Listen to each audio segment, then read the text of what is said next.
네, 안녕하세요. 최승윤 작가입니다. 오늘은 작가들의 정신승리에 대해서 한번 이야기를 해볼까 하는데요.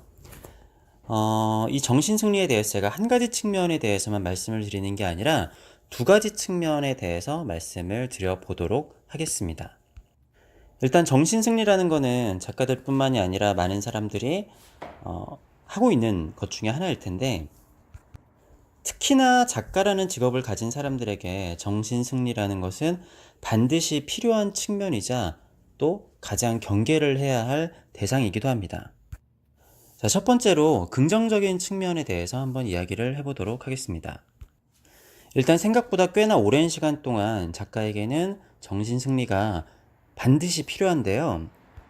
그 이유는 아주 오랫동안 최소 몇 개월에서, 정말 짧으면 몇 개월에서 몇 년, 아니면은 40대, 50대가 될 때까지도 인정을 못 받는 경우들이 많기 때문에 굉장히 오랜 시간 동안 스스로 정신 승리를 해야지만 자기의 정신이나 정신력 그리고 의지가 버틸 수가 있습니다.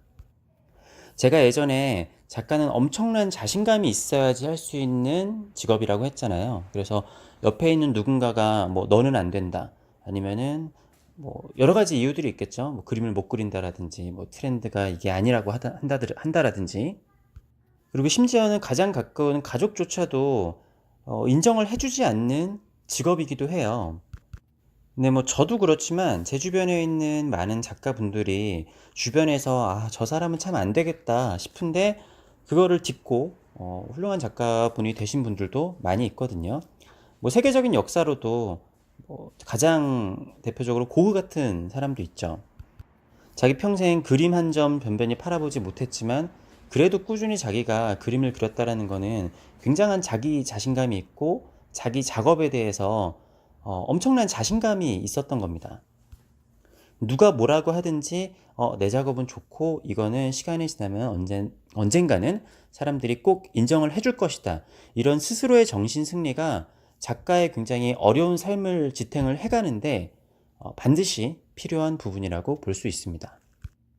근데 정신 승리라는 거는 사실 이게 어려운 게 아니라 어떻게 보면 누구나 가지고 있는 측면이기 때문에 정신 승리는 이 정도로 마무리를 하고요. 어떠한 형식으로도 생각을 하셔도 사실은 어렵지는 않을 거예요. 자, 그러면은 두 번째로 정신 승리의 안 좋은 점에 대해서 이야기를 해보도록 하겠습니다. 이건 역시 여러 가지 측면으로 이야기를 해볼 수가 있을 텐데요. 자, 첫 번째로는 객관성을 잃어버릴 수 있다라는 측면이 있습니다. 특히나 이게 상황이 좀 어려워지거나 고립되어 있고 혼자서만 작업을 계속하는 사람들, 특히나 작가가 아니라고 하더라도 여러 가지 분야에서 자기만의 세계에 고립되어 있는 사람들이 있습니다. 특히 이런 경우에 자기 모순에 빠지게 되는 경우들이 간혹 보이는데요. 예를 들어서 나는 세상의 평가에 상관없다, 나는 세상이 얘기를 하는 것과 나만의 길을 가겠다, 나는 내 작품성을 위해서 돈과 명예 이런 거는 다 필요 없다, 이런 이야기를 하지만 사실은 그런 이야기를 하고 그런 것을 회피하면 하려 할수록 오히려 그런 것을 더 갈망하게 되는 거죠. 그래서 이야기를 하다 보면은 사실은 반대적인 이야기를 계속 하게 됩니다. 그러니까 자기 자신도 사람들한테 인정을 받고 싶고 어떻게 보면은 돈도 벌고 싶고 한데 그것에 대해서 자기가 욕망을 드러내게 되면은 자기 자신이 초라하게 될 수 있잖아요. 그렇기 때문에 스스로 먼저 벽을 쳐두는 거죠. 그렇지만 사실은 대부분의 인간들은 사람들에게 인정을 받고 싶어 하고 내가 옳았다라는 거를 증명을 하고 싶어 하거든요. 그래서 이러한 자기 변명을 하면 할수록 사실은 자기 모순에 빠지게 되는 경우들이 있어요. 자, 그리고 또 한 가지의 경우가 내가 아닌 다른 사람들을 무시를 하게 되는 경우가 생깁니다. 그러니까 그런 경우 있죠. 내가 왕따가 아니라 내가 전 세계 사람들을 왕따시키는 거야, 약간 그런 것처럼 나의 미술은, 내 실력은 너무나 좋은데 사람들이 그것을 몰라준다라는 착각에 스스로 빠지게 되는 겁니다. 근데 이거는 제가 아까 장점으로 얘기를 했던 거랑 겹쳐지는 얘기라서 이게 똑같은 얘기 아닌가 싶을 수 있는데, 맞아요. 이게 역설적인 이야기가 맞는데 여기서 중요한 거는 이런 겁니다. 예를 들어서 예전에 지구는 둥글다라고 주장을 했던 사람 있잖아요. 제 기억에는 갈릴레오의 갈릴레오인가 그런데 모든 사람들이 지구가 둥글다라는 거를 아니라고 했지만 이 사람은 그래도 뭐 지구는 둥글다 뭐 이런 이야기를 했잖아요. 이런 것처럼 굉장히 자신의 객관적인 기준 하에서 세상 사람들이 다 다르다라고 얘기를 하고 있고 내가 맞다라고 얘기를 하면은 그럴 수도 있겠지만 그게 아니라 객관적인 근거나 아니면 자기의 엄청난 조사 그리고 연구나 그런 게 없이 진짜로 그냥 정신 승리를 위한 정신 승리를 하는 경우들이 있습니다. 내 그림이 지금 왜 좋은지, 내 그림이 미래에는 왜 먹힐 수가 있는 것인지 그런 것에 대한 객관적인 그런 납득될 수 있는 이유가 있지 않고 그냥 스스로 자기 변명을 그냥 갖다 붙여서 자기의 뭐랄까 정신 승리가 완성이 되는 경우죠. 뭐 작가분들 중에 가장 많이 보이는 경우 중에 하나가 이런 얘기가 있는데 내가 외국에서 태어났으면은 한국에서 내 예술을 받아주지 못한다. 한국 미술 시장이 좀 수준이 떨어져 있기 때문에 내 미술을 알아주지 못한다. 사실 이러한 그 뭐랄까 정신승리라고 해야 되는지 뭐 좌절이라고 해야 될지 그러니까 스스로를 낮추기보다는 세상이 나를 인정을 해주지 못한다. 그런 이야기에 빠지게 되는 경우들이 많이 있어요. 물론 그런 상황에서 이 사람을 알아주지 못하고 아니면 고흐처럼 시대가 따라주지 못하고 그렇게 되는 경우도 물론 있습니다. 그런데 정말 중요한 거는 제가 앞서서 말씀을 드렸듯이 내가 정신 승리를 위한 합리화를 하는 것인지 아니면은 내가 봤을 때는 갈릴레오가 지구가 둥글다라는 게 너무나 확실한데 사람들이 아직 이거를 이해를 하지 못하는구나 싶은 것 같은 그렇게 생각을 하는 건지 아니면은 나 스스로는 너무나 확실한 객관적이고 그러한 증거나 아니면 연구 결과가 있는데 세상 사람들이 받아주지 못하는 경우도 있을 수도 있겠죠. 이 몇 가지의 설명만으로 제가 모든 상황을 다 설명을 드릴 수는 없겠지만 이 모든 것은 사실 개인의 판단에 맡길 수밖에는 없습니다. 사실 작가라는 직업이 뭐 대학 입시를 하거나 아니면은 직업에 취업을 하는 것처럼 컨설팅을 할 수 있는 그런 직업이 아니기도 하고 워낙에 소수만 인정받고 그리고 작가가 되는 길도 다 달라요. 많은 분들이 어떻게 하면 작가가 되나요? 라고 이야기를 하시지만 뭔가 다 똑같은 길로 작가가 되는 것들을 세상이 잘 원하지 않습니다. 작가들마다 스토리가 있어요. 근데 그 스토리가 있는 사람들을 세상이 원한단 말이에요. 그렇기 때문에 무슨 직장인들처럼 이러이러한 코스를 밟고 이렇게 되는 작가들의 케이스가 잘 많이 있지 않아요.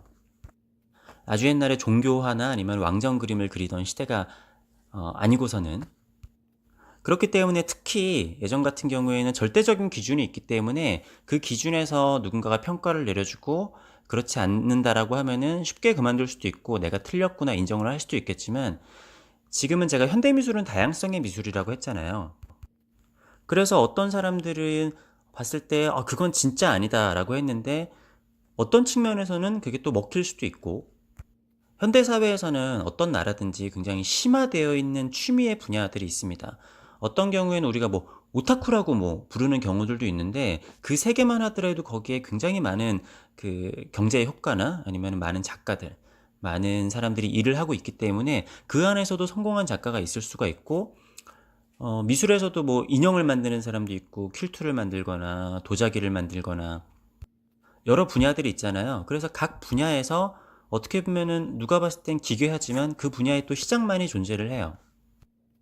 그래서 이러한 다양성이 인정이 되는 북한 같은 사회가 아니기 때문에 물론 현대사회에서는 그게 조금 더 쉬워지긴 했어요. 왜냐하면은 SNS나 인터넷을 통해서 전 세계의 많은 사람들에게 비교적 빠르게 평가를 받아 볼 수 있잖아요. 예전에는 직접 그림을 보여주거나 직접 만나는 사람들 외에는 평가를 받을 수 없었지만 아무튼 그렇다고 하더라도 뭐 부정적인 측면은 여기까지 말씀드린 것 같고 가장 어려운 거는 스스로 내 작업이 옳다라는 자신감으로 정신승리를 하면서도 내 정신승리가 과연 올바른 정신승리인 것인가 아니면은 너무나도 뻔한 사실은 내가 작가로서 되게 힘들고 내가 이러저러한 이유로 잘 안 되는 너무나 뭐랄까 비극의 주인공인 것 같다라는 착각에 빠지는 경우들이 굉장히 많은데, 사실은 이게 거의 99%의 사람들이 경험을 하는 너무나도 평범한 상황이에요. 내가 너무 힘들고 작가를 하는 데 있어서 나는 왜 이렇게 잘 안 되나. 사실 이런 사람들이 거의 대부분인 사람들인 거죠. 그래서 너무나 평범한 상황 속에 빠져 있으면서도 나는 되게 특별한 상황에 빠져 있다라고 착각을 하는 경우도 많아요. 이러한 경우에도 그 나름대로의 정신승리를 할 수도 있겠죠. 근데 그렇기 때문에 작가에게 정신승리라는 것은 반드시 나쁘지만도 않고 반드시 좋지만도 않습니다. 그러면은 어떻게 이 사람의 정신승리가 어떤지 어떻게 평가할 수 있느냐? 결국에는 결과가 이해를 해주는 겁니다. 아무리 사람들에게 내가 이런 식으로 정신승리를 하고 나는 이렇기 때문에 좋은 그림이고 아니면 나는 이래서 잘 될 사람이고 이런다고 하더라도, 심지어는 내 가족들도 그것이 결과가 있어야지 어느 정도 납득을 하고 주변 사람들도 결과가 있어야지 납득을 해요. 물론 미술의 가장 재미있는 점은 이것을 상하관계로 평가를 할 수 없고 어떤 것이 본질인지를 알 수가 없어요. 그래서 사실 소문도 굉장히 중요하고 그 나라의 국력이나 어떠한 식으로 트렌드를 이끌어가고 유행이 어떻게 되는지도 굉장히 중요합니다. 근데 그러한 와중에도 우리가 뭐 신들처럼 영원히 사는 게 아니기 때문에 내가 어느 정도 성과를 내야 하는 시기, 그리고 열심히 작업을 할 수 있는 시기, 그러한 내가 설정한 어떠한 시기 안에 결과물을 내고, 뭐 부모님이 우리를 지원을 해주신다고 하더라도 언제까지 지원을 해주실 수 있는 게 아니잖아요. 그러니까 뭐 입시 같은 경우에도 그럴 것이고, 사람마다 자기가 정해놓은 시간에 그 한계가 있기 때문에 그런 시간의 한계까지 뭔가 결과물을 보여줘야겠죠. 물론 너무 결과주의나 아니면은 조급한 게 아니냐라고 생각을 할 수 있겠지만, 뭐 어떻게 보면 결과주의나 조급한 마음을 가진 게 반드시 나쁜 거라고 볼 수만 있을까요? 전 언제나 중요한 거는 여러 가지 여타 다른 것들이 많은 이야기보다는 어쨌든 좋은 작업, 좋은 그림이 나오는 것이 항상 가장 중요하다라고 생각을 합니다. 아무튼 이게 뭐 쉽게 결론이 나는 이야기는 아니기 때문에 오늘 이야기는 여기까지 마치도록 하겠고요. 저도 언제나 정신승리를 하고 있고, 그 다음에는 내가 너무 뻔한 정신승리에 빠져있는 게 아닌가 스스로를 조금 이렇게 케어를 해보려고 하고도 있습니다. 그렇지만 누군가 봤을 때는 말도 되지 않는 정신승리를 하고 있는 중일지도 모르겠죠. 아무튼 작가라는 사람들은 옳은 정신승리든지 아니면 나쁜 정신승리든지 정신승리에 빠져서 사는 직업인 것 같습니다. 꼭 작가가 아니더라도 행복한 정신승리를 하시면은 좋을 것 같고요. 이제 개인전도 오늘이 개인전 마지막 날이네요. 혹시라도 이 영상을 보시고 개인전에 찾아주시는 분이 있다면 너무 감사하겠습니다. 5시쯤부터 포장을 할 것 같고요. 이번 전시 때 정말 유튜브를 보고 정말 많은 분들이 찾아오셨어요. 제가 전시 때 이번에 느낀 SNS 중에 유튜브의 효과에 대해서 또 영상을 한번 만들어 보도록 하겠습니다. 영상 전시에 와주신 분들께 너무 감사를 드리고, 이번 전시에 성원을 해주신 분들께도 감사를 드리고, 마지막 날이지만 전시에도 좀 찾아주시면은 참 감사하겠습니다. 영상 봐주셔서 감사하고요. 구독과 좋아요도 잊지 마시고 다음 영상에 뵙도록 하겠습니다. 감사합니다. 그리고 이 영상 마지막엔 별건 없고요. 그냥 작업하고 나서 청소하는 영상이 나오니까 보실 분만 보세요. 감사합니다.